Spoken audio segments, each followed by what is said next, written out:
pagmamahalan sina Miss Boots Anson Roa at Attorney King Rodrigo Jr. nang sila'y ikasal sa Mandaluyong last Saturday. Silipin yan sa chika ni Nelson Canlas. Ang engranding pag-iisang dibdib ni Boots Anson Roa at Attorney King Rodrigo Jr. patunay na walang pinipiling edad ang pag-ibig. 69 years old si Boots, 74 naman si Attorney King. Pero kahit pa ikalawang beses nang ikinasal, parang first time pa rin daw nila.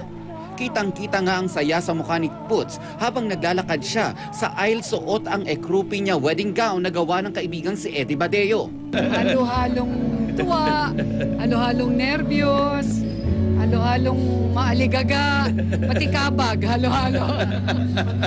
Kabilang sa kanilang mga ninong at ninang sina Susan Roses at Manila Mayor Joseph Estrada. We plan to go to South Korea dahil hindi pa napupunta doon si Boots sometime first week of July at doon ang pulot gata.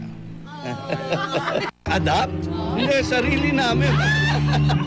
May edad man o bata pa, ang importante sa mga magpapakasal, tunay na pagmamahal at tiwala sa isa't isa.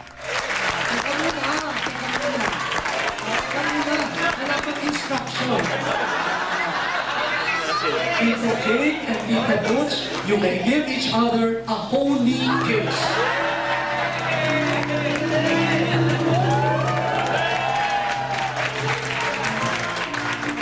Nelson Canlas, updated sa Showbiz Happenings.